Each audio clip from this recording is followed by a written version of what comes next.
Truly, it's been over 20 years since I've been on the 17th floor. Because we started here in 2003. Moved out in 2004. So what year is it? Hi, my name is Riley Watts. I'm a 2007 Juilliard alum. I'm an artist in residence this semester in the dance division, and I am teaching ballet lab, improvisation, and I'm also staging and extending a work by William Forsythe called Duo. I'm Logan Frances Kruger, and I'm also a 2007 alum of Juilliard, and I'm here staging Jose Limon's A Choreographic Offering on the freshman class for spring dances. And Riley and I are sitting here in the student lounge of the dorms where we used to live our freshman year. 20 years ago. We have not been in this building for probably 20 years. Yeah. I think that one of the most profound influences that I took from my time at Juilliard was actually my relationship with my classmates. I really had a strong bond with my classmates, and I also felt I really learned how to learn from my peers. That's why it's so fun to be back here now alongside Riley. I think learning how to be a sponge and how to take information not just from the people in the front of the room, but from everybody around you. And that's something that I've taken with me as I've become a teacher, is that I'm continually also learning from my students and from everybody in the room. Yeah, I think dance is a social art, and I think nobody goes to a dance school by themselves. We are always with people, and dance is only created, I think, because of that connection you have with the people around you. Everything I do as a professional has been informed in some way by the intensity of this dance program. It taught me how to think, it taught me how to work hard, how to be focused and have rigor, and to practice, you know, different styles and techniques of dance. It's carried me through.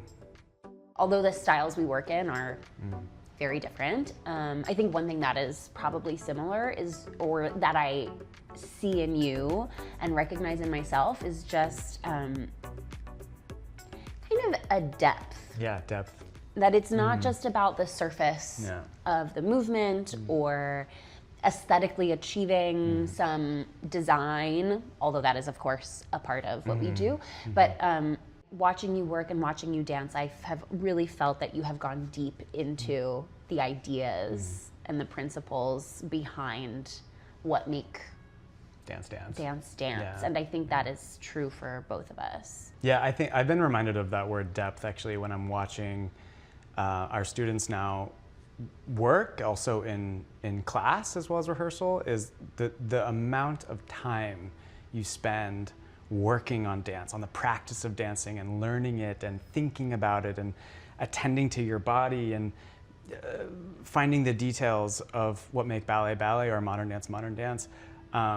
It's something, it's just so unlike any other place, but it really does teach you to think and feel deeply, you know, what dance can be. And that, like, it so profoundly changes you too, because you've had that experience of thinking in depth about what dance is. And that, once you go deep, I mean, you can't, you know, ever forget that really. Kind of long ago. Kind of. Thank you for saying that long ago. It was actually kind of a long time ago. It was, I don't know, I mean, you see yourself in them too. Like, I remember I had this moment when I arrived in January this semester. Before I even taught my first class, I was peeking into a ballet class, and I remember looking at these dancers doing center work, and I just remembered how they felt. Like, I was watching them, you know, put themselves into fifth position and do a développé or do a pirouette or something, and how capable they were of doing those things. And I remember being like 20, 21 years old, and this kind of like unlimited feeling in your body because you're still so young and flexible and strong. And I remember just seeing them and being like, oh, I just know how that feels. I don't feel like that now, being almost 40. I feel something different in dance. I'm happy for where I am, but I do have that very deep memory of feeling the 20-year-old version of ballet that I did experience, you know, here. Yeah. I mean, I'm working with the freshmen also, which is such a specific time in your life. Right, you've just left home and you're just starting to define your community and understand a lot more about yourself as a dancer. When we were freshmen, we all did a piece of Limon's called Missa Brevis, excerpts of it. And that tradition doesn't happen anymore, but I'm so happy to be here giving them another work of Limon's, because I do think Limon's work is so rooted in who we are as people and how that sometimes can get lost when you're thinking like, oh my God, I have to achieve all of these things as a dancer. But really, ultimately, it's about who you are as a person and communicating that. And that is also a feeling I remember very clearly, trying to find myself as a young dancer here. And so I just hope that the work that we're doing, I don't know, serves as some kind of guidepost to them along their way. The process of staging and extending Duo by William Forsythe in this semester is that we're taking a duet that I've performed many, many times over the last 15 years. And William Forsythe has given myself and my partner Brigil Joka license to reframe and reimagine what that duet material could be in a group of 14 dancers. It's pretty fascinating, it's pretty challenging in a way, but we taught all the material to all the dancers, and then we just imagine like, what would this section be like if it had 4 people in it, if it had 8 people in it, if it had all 14 dancers in it.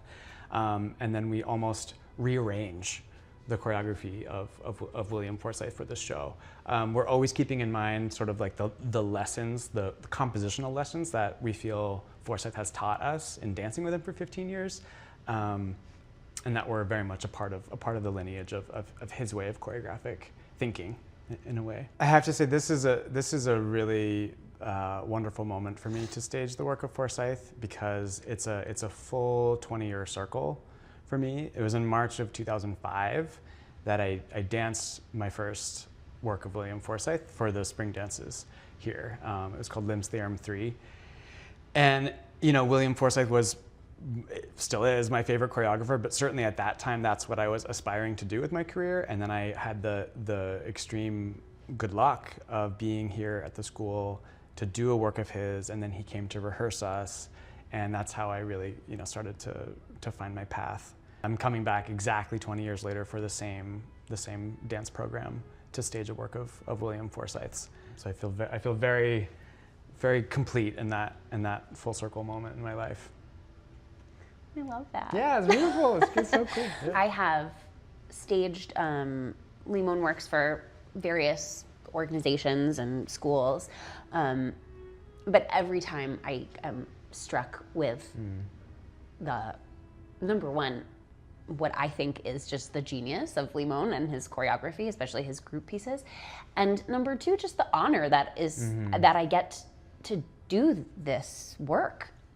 It shocks me sometimes still. I was first introduced to the Limón Dance Company and this choreography at age 9 and fell in love with it immediately. I mean, Riley will tell you from the moment we met freshman year, I was like, I want to be in the Limón Dance Company. Always wanted to do that. And so every time I get the chance to pass this work on, it means a lot to me. You know, Jose Limón was on faculty at Juilliard. Risa Steinberg is a current faculty member and was also a member of the Limón Dance Company, and she's helping out with this restaging. I'm an alum of the school. I'm a former company member, and MJ Edwards, also an alum and current company member, has been assisting me in this process. So there is something really special to me about being able to hand down these dances and this information and this knowledge that is such a long line of dancers has been a part of, and that this school has been a part of, and that now these young people are also a part of. It's really special. Yeah, I remember when we first met, when we were 18, Logan was like, I love the work of Jose Limón. And I was like, I love the work of William Forsythe. And we talked about it, and then, you know, 20 years later, Logan's the associate director at the Limón Company, and I'm here staging, you know, a work of William Forsythe, and I've worked with him for 15 years, very, very, very closely, and like, it just is crazy how fast time goes, and truly it is an honor to be part of, like, not only dance history, but the lineage of these people who are making dance happen. Jose Limón was a person, William Forsythe is a person, and we've had the good opportunity to be part of their dance lineage in a way and continue to pass it down into such an incredibly talented school. It's really, really cool. So when we lived in the dorms, we lived on the 17th floor, and we had those lofted beds where you could barely sit up because the ceiling was so low, but you could find Riley and I often in the same bed, watching DVDs on our computer. Yeah, Sex and the City. Like, there used to be a Tower Records next door. There was a Tower We would go rent Records. DVDs. We're aging ourselves. That's right. That's right. And getting milkshakes at Cafe 11 That's right. on the 11th floor lounge. Chocolate peanut butter. Yeah. I have flashbacks of like Studio 323, pre Gloria Kaufman, Motivation, the really fun moments of going across the floor together in a class, you know what I mean? Little flashes like that of memories do pop up occasionally. Yeah. Late night improvisational sessions to Bjork in the studios. Right, a lot of Bjork. Still a lot of Bjork, yeah. I just feel like, I mean, it's so cliche, but trust the process. Like keep the big picture in mind and allow dance to feel different in every day of your life, You think you know one thing or you think you are one thing, and then you have this experience that changes you, and you can't expect that that's gonna happen, but it always does happen in some way, and just to be open to how different life feels from one year to the next, One thing I say a lot to the students, I remember I was with you, being after a show in the lobby of the Peter J. Sharp Theater. I was at that time the Juilliard Theater, and having a little tiny thought that was like, I wonder what dancers think about when they're performing, and just sort of like wondering about it. And then since then, in different ways, I've made my entire career about the way that a dancer thinks. I teach improvisation, that's the root of it. So one thing I often tell students is to remember, pay attention to those little seeds that get planted in you at a young age, and as to what you find most interesting, and then water them, tend to those little things, those little ideas that spark something in you, because you really can make an entire career or entire future if you're focused on what do you think is the most interesting part about life or interesting part about dance, and focus on that, go towards that. The thing that kept popping up into my head was to trust yourself more. Yeah. I think we spend as dancers a lot of time literally in front of mirrors with a lot of self-reflection and also self-criticism and judgment, and to a certain extent all of those things are part of our craft and part of our world, but I think to really tend to the part of yourself that is the most true and true to who you are, because that is the essence of an artist, right? It's about communicating who you are. So to trust that part of yourself. That was your suite. No, this is totally different. You were on this side. I was right there, right? There. That was my suite.